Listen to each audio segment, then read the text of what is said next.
Well, Rohit, it's wonderful to be here with you today.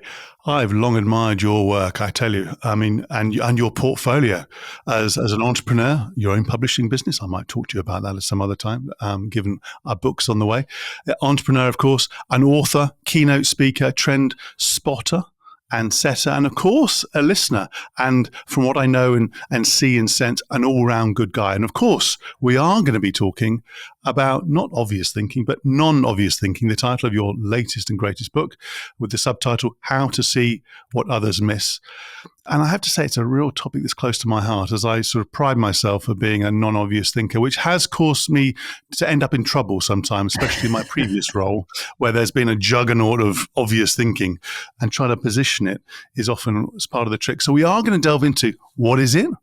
Why does it matter? How do you do it? How do you develop it? And also, as I said, how do you actually position it in your organization? But before we do, and congratulations on everything you do and everything you are, welcome to the show. Thank you so much. And thank you for that introduction. I'm honored. Pleasure, and all very genuine. So let's before we dive into sort of frameworks and so on, and you have a beautiful framework, SIFT framework, amongst other things. What are the indicators that tell you that there's an actual need for non-obvious thinking? That may be a really obvious question, so forgive me, pun intended. But I like to frame these conversations with what is it, and why do we need to think about this? I think there's a few opportunities for all of us to kind of experience the frustration that perhaps I used as fuel to get into this topic for this book, because we're surrounded by obvious thinking. We're surrounded by the same ideas. And I would say now, just to jump into the whole AI revolution, it's become so much easier to publish anything that we're surrounded by much more garbage than ever before also. And so when you put all those pieces together, I think there's a need for insight. There's a need for people who can get through that noise and figure out what really matters and say something unique, like say something original, as opposed to saying the same thing everyone else is saying. And that was really the inspiration behind why I've been spending more than a decade of my life writing and thinking and talking about non-obvious ideas, because I think that they do have that quality of you kind of know it when you hear it, because it's not like what you've heard before. Yeah, that's beautiful framing. And it's sort of that aha moment, it's sort of the stop moment, I haven't heard that angle, that position. Mm-hmm. So I like to get practical in these conversations. I like people to be able to use the insights, and I know you do too. So imagine you are walking into a team, physically or virtually, sort of for the first time. You're getting used to a new team, a new environment. How do you get a read of what's going on in order for you to both position and use some of your non-obvious thinking well? Because it's one thing to come up with lots of these ideas and provocative ideas or unique ideas and so on. There's another thing, which is to make them land well. So if you are a newcomer, how do you take a read of the situation? Yeah, I end up in this situation quite frequently, but I think I have a benefit that a lot of people don't, which is that when I go into those situations, most of the time I've been introduced in a certain way. And a lot of times, and again, this is just me sort of being fortunate to be in those situations, I get introduced in a very similar way to how you introduced me, which is filling me with a lot of credibility before I even walk in the door. Because, it makes sense to do it in that way, because why is this guy even here, right? Why am I even on the podcast? It makes sense for you to do that because listeners may not be familiar with me. And if I walk into a new situation, people do that. And the benefit of that is something that I think all of us could use more of in our lives, which is that it sets us up to have a certain perspective so that people are likely to listen. And now in my career, I benefit from people doing that for me. But earlier in my career, I kind of had to do that for myself. And when you have to do it for yourself, it all comes down to these little moments of how do you demonstrate that you are paying attention, that you have knowledge about a certain situation, but not in a way that makes you seem like an egotistical ass. And it's a tough line sometimes, right?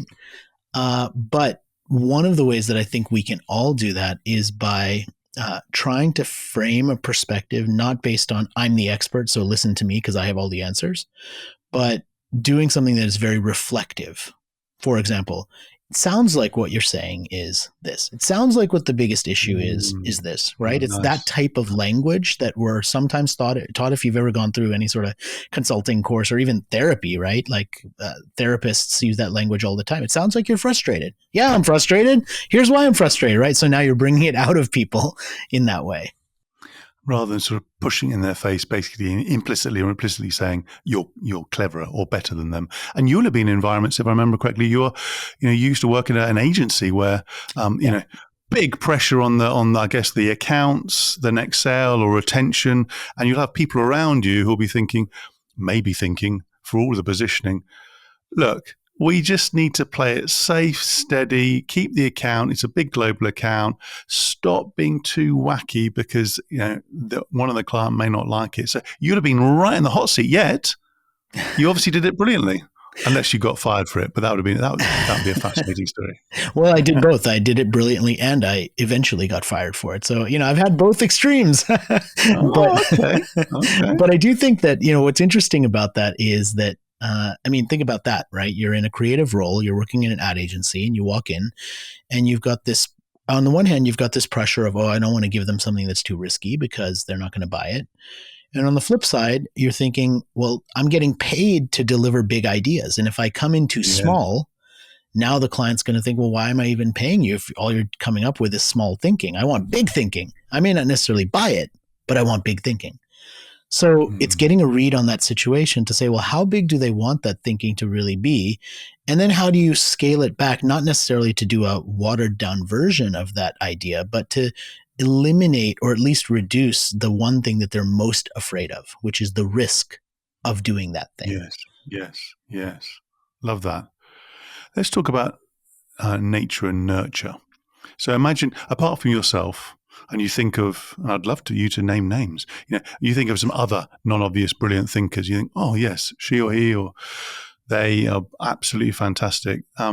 What are the traits, the characteristics that you would call out?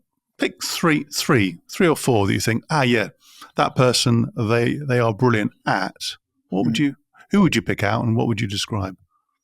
Well, I'll use one trait that you kind of made me think about because we started talking about the agency world. And I spent 8 years at Ogilvy, a legendary agency. Mm. Yes. And one of the quotes often attributed to David Ogilvy was that he wanted to create a culture of discontent, as in people who were unhappy with the status quo, who would then come up with something Mm. different and who would Mm. think different as a result. And I kind of like that idea because what it I love it. indicates is that you aren't going to be complacent. You aren't going to be happy with just doing the thing that you have been doing, especially if you're good at it and it's working. Because if you're good at it and it's working, you're most likely to continue. And Yes. that's when you lose that sense of discontent. And that's when it starts to get on that roller coaster where you're sort of going in the negative direction. Mm. And that is a personality trait that I think, to your point of nature versus nurture, you may be born discontented and always be discontented because of how you grew up, but we can give that to ourselves also. We can Yes. inject a sense of discontent in our own day that challenges us to do things a little bit differently. I think that we just need to remember to do it. And a lot of what I try and teach people is how do you break out of that routine that we all get into because we've been rewarded for it. Because we get stuff done faster that way, because people praise us for it. And how Yes. do you get into that space where you can start innovating in the way that you think and maybe make a shift in direction for the work that you do or even for your own career, which is becoming increasingly important as everything gets disrupted much faster. Yes. God, that was a great answer. That was probably the first with A, B, C, flavors, hues, colors. What else? What else would you describe? And what other characteristics or traits would you sort of bring out of people? Again, not to sort of. I'm not trying to get people to audit themselves, but it's Mhm. more like to get a sense of, am I doing, as you said, am I doing that? Am I being that person? Yeah, another one that I really like is to do this imagination exercise of what would the world be like if the opposite of what I thought was true. Mm. And, I'll give you an example of that. So I grew up, most of my life, I grew up around or in a major city. I'm a city person. Like if I was out in the wilderness and I had to camp for 2 days, I probably wouldn't make it. Right. I don't have that, that Fair be enough. out I like to be out in nature, but then I'll get back to the city. But nature is like a park in a city, right? Yeah. Yeah. Nature's like a bit brief holiday. But there's a lot of tension in the world right now, in particular between people who live in the city and people who are in rural areas. They don't understand one another. They vote differently. They believe different things. At least we think they do. And for a while in my life, I sort of thought, well, the people in the city they study more, they read more, they're more knowledgeable. Like they must be right. Like the perspective in the city is probably right, and the perspective in the rural country is probably backwards because they just don't see much of this stuff. Mm. And then I started thinking about it and actually spending a bit more time going to events and talking to people who live in the country. And I realized a couple of things that I never thought about. The first is that anyone who's from the country has spent time in the city and seen the city. And that's not the same vice versa. There's a lot of people in the city who don't understand country life. They've never been there. Yes. So there's more Yes. empathy for the city from people in the country than there is the other way around. The other is that if you look at the most common popular sci-fi movie series, think about Star Wars or Divergent or Hunger Games, the thing they all have in common is that the people in the city are the bad guys.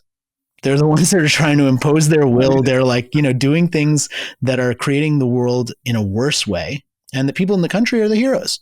They're the ones who are fighting back, who are just taking care of each other, who are actually more human.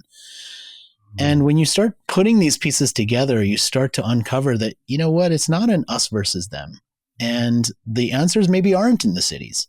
And maybe the real solution is to appreciate a little bit more the people who don't live in the cities and who don't have that perspective. And that was new for me. Like I didn't grow up Yes. thinking that way. So considering the opposite perspective, immersing yourself and actually, I guess challenging your own assumptions. And it's interesting when I work with some of the executives and top teams, part of the work is really calling out and identifying the assumptions that they go, no, we don't think like that.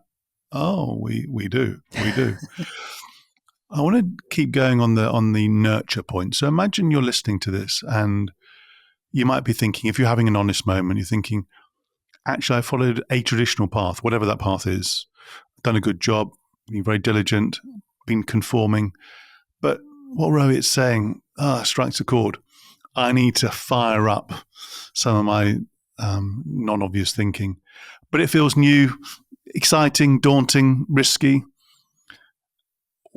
Apart from what you've already said, I mean, you might say, well, listen to what I just said for the last 5 minutes. But if you're in that situation, where could you start to, I guess, fire up the non-obvious thinking that's not suddenly, right, I need to go on a foresight course for 2 days or become a disruptive champion in my organization, which some people recommend. Something sort of ease into it.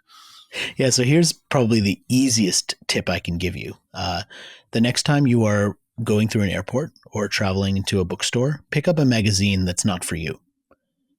And what I mean by that is, I just turned 50. So I'm now a 50-year-old male with 2 teenage sons. And I would pick up Teen Vogue magazine, which is for teenage girls. I have no reason to read Teen Vogue magazine. But when I do pick up that magazine, I see stories of things that I don't understand. I see products that I didn't even know existed. I see celebrities who are super famous who I've never heard of. And it challenges me to take a different perspective. So, Teen Vogue magazine, or if you've never been sailing, pick up Sailing magazine or Modern Farmer magazine. I mean, there's so many different magazines that you can pick up that have nothing to do with any interest you've ever had. And when you do pick those up, something beautiful happens, which is that you create empathy in yourself for someone who's not like you. Just by going through the magazine, it's a very visual experience. And it's not just the articles, it's the ads, it's the whole thing. And I think there's something amazing about that because you're choosing to interact with something that is what I sometimes call an uninterest. You're not interested in it, right? Yes. And yet you pick it up anyway and you look at it anyway. And how many times in our lives do we really do that? How many times do we talk to someone who likes all of the things we know nothing about? Not that often. So giving yourself the chance to do that is a difficult thing to do, but most of us can afford $10 to pick up a magazine. Yeah. And by the way, if you can't afford $10, just read it in the store and then put it back on the Yeah. shelf, right? You don't even have to buy it. Love Like, that. But there are lots of these micro or marginal moments where you can actually look from a different angle, delve into something and delve into an uninterest. I guess at times you'll also have to explain yourself if the store assistant would say, hang on, what are you reading that magazine? But that's part of the joy and that's part of the journey. yeah, But we just thinking about that. I'm sure, for example, my mum and sister left out copies of Cosmo as part of my education when I was young. I'm sure that was a conscious act. I yeah. need to ask See, them and about you that. probably learned something about it. Yeah, yeah. So quite shocking, quite illuminating at that age, I have to say, coming in a rural town that I lived in, the opposite of what your upbringing. Anyway, I could riff, but let's not. Let's come back to it. Look, I've touched on it earlier. You developed this fantastic and very powerful and visual in your book. You have some great visuals in the book, which I love, for SIFT, which is your way of thinking about this. Just give people a taster. You don't give them the whole answer because they've got to go and buy and read the book, but give them a little taster of what SIFT is and perhaps a few examples that will bring it alive. Listen, I don't mind if you take everything you need from here and you don't get into the book. That's okay. I Wow, think you that should, is though. non-obvious for a podcast guest. That's very non-obvious. I know, especially for a publisher. But I'm not telling you not to buy it. But the aim of this is to give. I'm not going to hide Very anything, clever right? psychology there, listeners. Very clever psychology. Don't Totally. listen to Yeah, me. I'm total reverse psychologying you, right? But I don't need to hide anything, right? We want to be useful. So the method here, SIFT, SIFT, the acronym stands for Space, Insight, Focus, and Twist. And so creating space is the first piece, which is you have to make time and physical space in order to have new ideas and to think in a different way. Insight is you have to be thoughtful. You have to start thinking about what you see to find the insight behind it. So you're not just observing stuff. You're trying to identify what's the core insight from that I can take away from this. Hmm. Then it's about focus. So what do I pay attention to? And most importantly, what do I not pay attention to? How do I avoid distraction?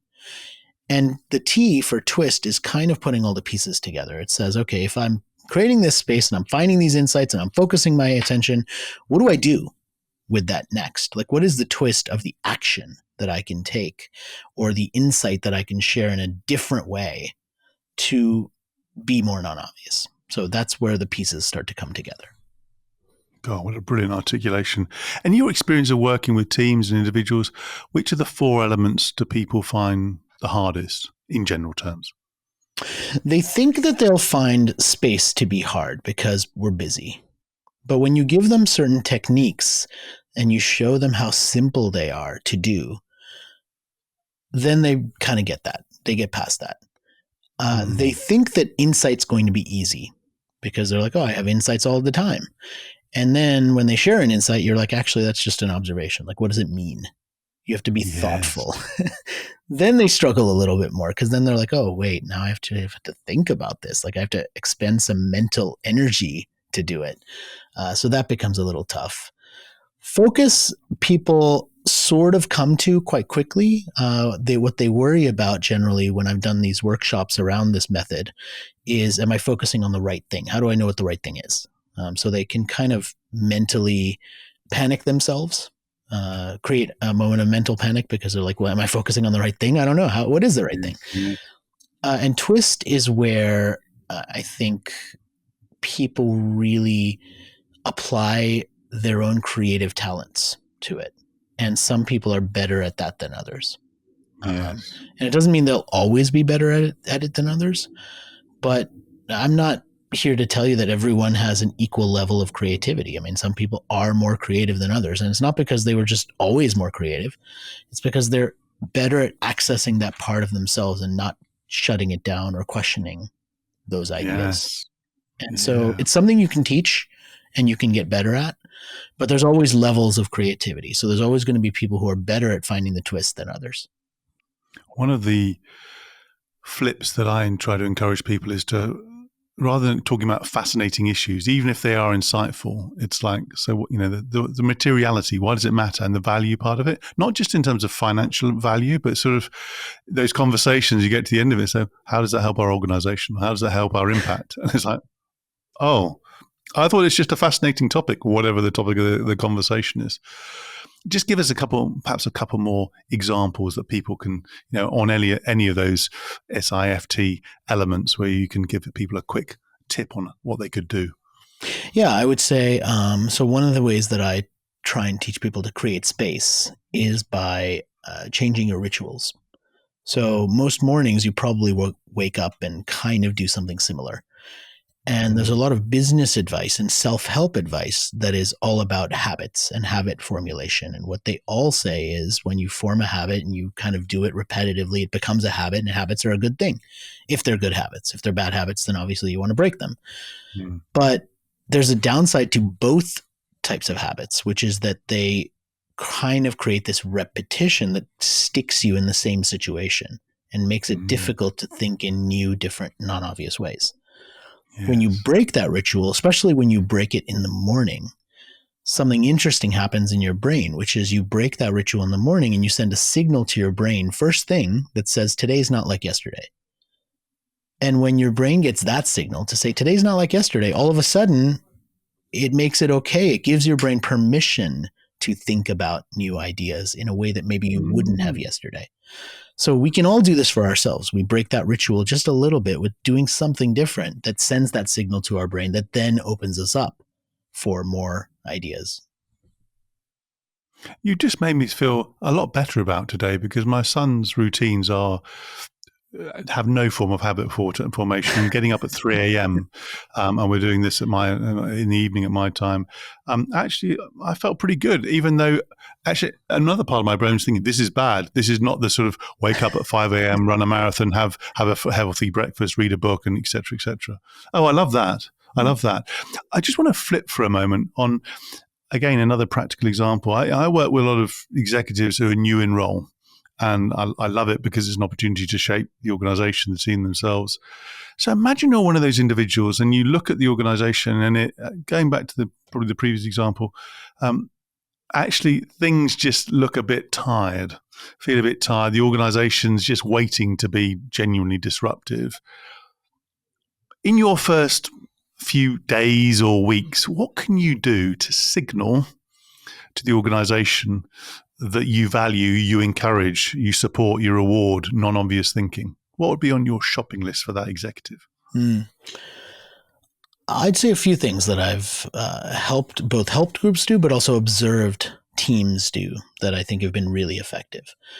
One is to get people out of the office, go somewhere else, create a reset moment of sorts, physically a reset moment that says, this is a new beginning. In some way, we're going to go off and do some planning. We're going to do things a little bit differently. The second thing I would do is I would try and get as much of a read as you can from the team about how good they feel about their description of their job compared to what they actually want to be doing. Because you'll find a lot of people are doing the job that they're meant to be doing, but not actually doing the things they want to be doing. And if they could be doing the things they wanted to be doing, maybe they would add a lot more value to your team as a result. The last thing not the last, but the other thing I would think about is when you come into any new team and it feels like the team's doing the same thing and there's a lot of inertia towards that same thing, there's always going to be one, maybe two individuals who are actively creating that momentum. They're the ones who are driving the sameness. And in order to disrupt the sameness, you somehow have to disrupt those people. Because if they don't change, nobody else changes. They become sort of the indicators of that change. So as a leader coming into that new team, being able to identify both who are the people who are keeping the status quo the way it is, and who are the people who are most likely to want to disrupt it, and finding a way to make the connection with those people is, I think, the key to shifting an entire team. That's great advice. And sometimes those people, you have to move out. If you feel quite quickly you can't move them out. And it doesn't always happen, but we often focus on the new, and it's like, okay, there's two or three people who are the blockers, real blockers. Right. Right at the beginning of the conversation, you talked about the need and the importance of non-obvious thinking in the context of artificial intelligence, and I get that, and I completely agree. On the flip side, however, how can you see whether it's AI or other forms of technology or analytics help you Mm. with non-obvious thinking? Yeah, there's a few methods that I've tried specifically with AI that have helped me with non-obvious thinking. Uh, One is to use AI as a tool of critique against something that I create. So, for example, when my co-author and I were writing our book, we took a chapter of the book and put it into ChatGPT and asked it to write a 1-star negative review hating on the book and telling us everything that was wrong with it. And the criticism that it came up with was like funny to read, first of all, but also useful because it spotlighted places where perhaps our argument was not as strong as it could be and we could fix it. So using it as this negative tool, right? We did not use it to write the book or any of the book because I just didn't think that it was, well, we tried it. It didn't, of course we tried it, right? Why wouldn't you? But it just didn't do a good job. It didn't capture our voices. It sounded repetitive and robotic. It was not good.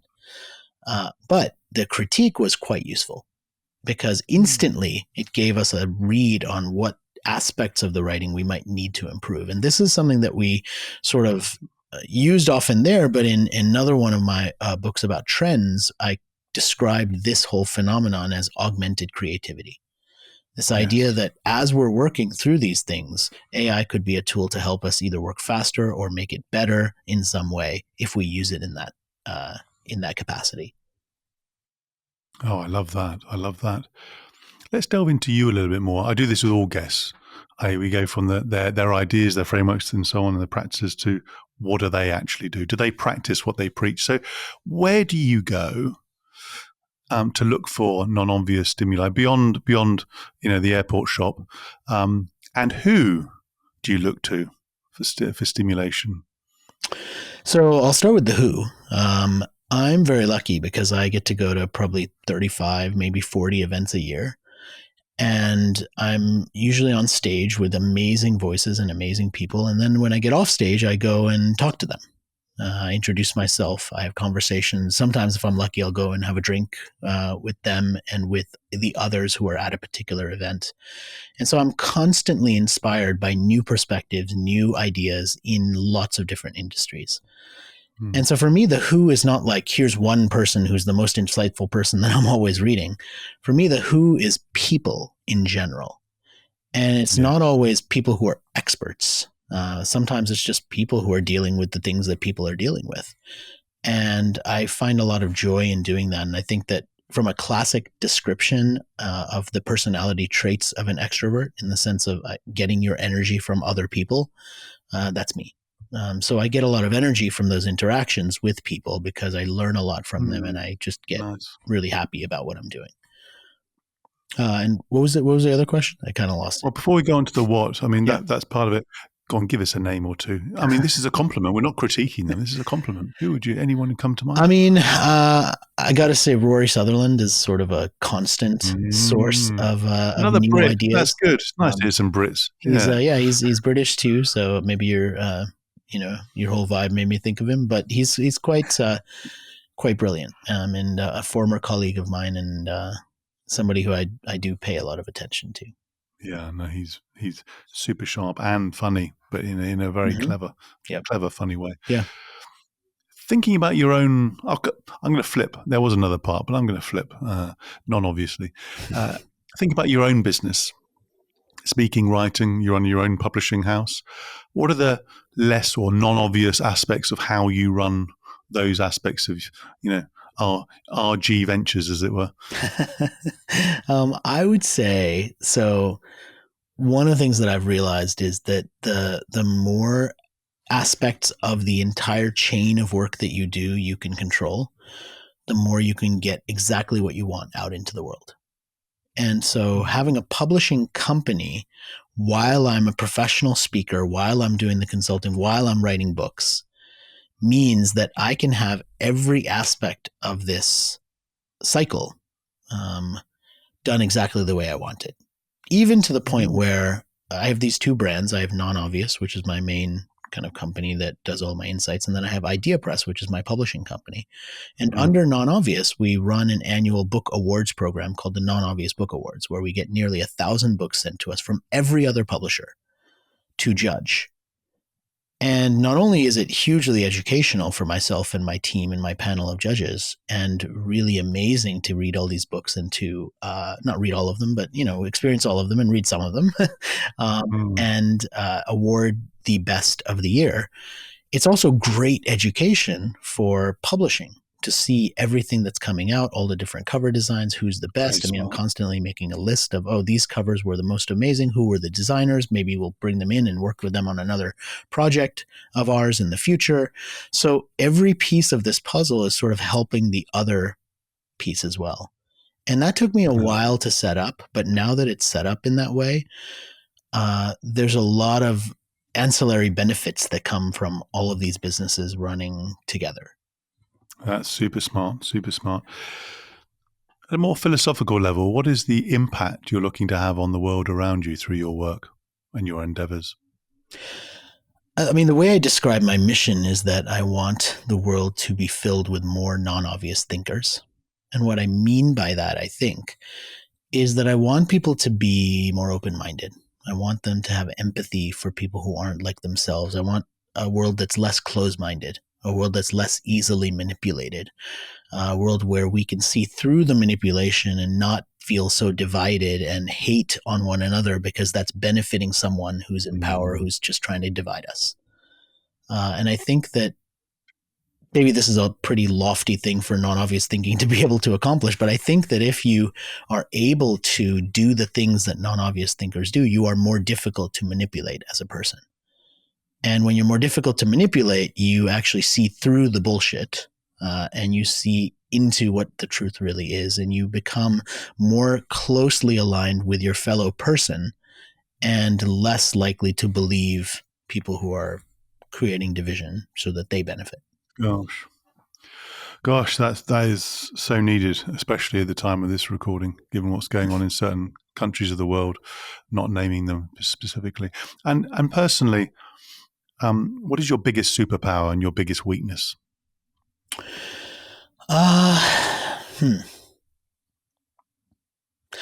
Superpower, I think it is. I have an extreme level of empathy for what people feel and what they're going through because I'm really paying a lot of attention to it, and I think that's benefited me in a lot of ways, both as a leader and also as a speaker and a consultant sometimes too.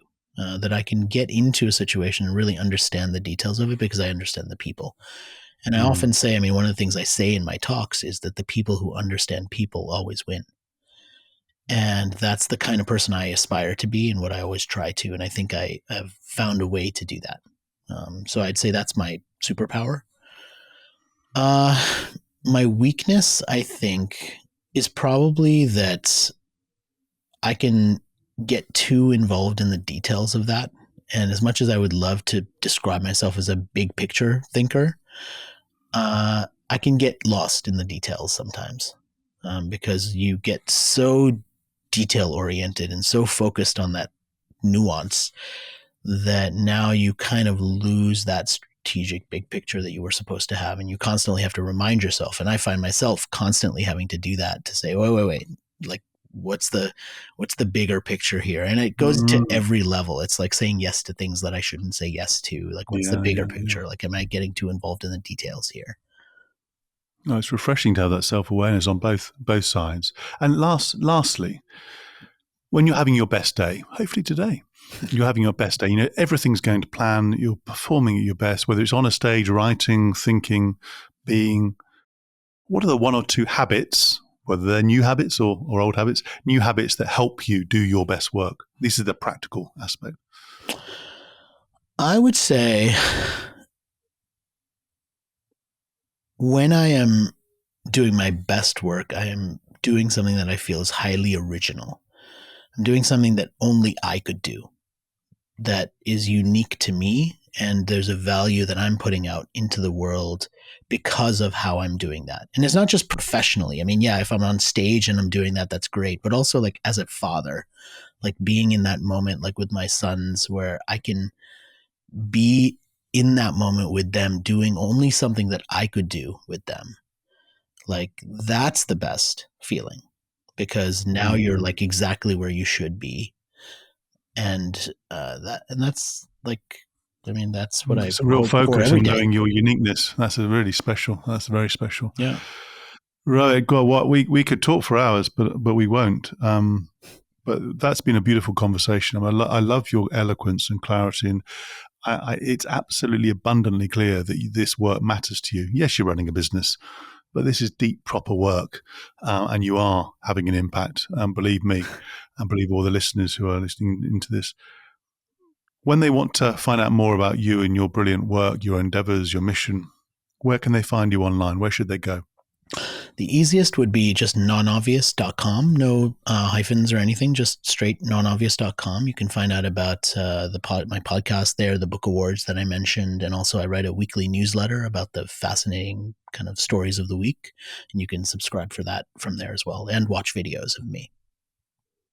Yeah, I have to say, I knew of your work before reaching out to you, but I really delved into it and I loved it. I mean, it was visual, creative, substantive. Thank you. It was very stimulating. Well, that was another edition of Lancefield on the Line. I do hope you enjoyed this episode as much as I did. Please do check out the other episodes in the series too. If you're feeling generous, give us a 5-star rating, sign up to the podcast, the YouTube channel, and most importantly, Rohit, thank you ever so much again. Thank you. Thanks for having me.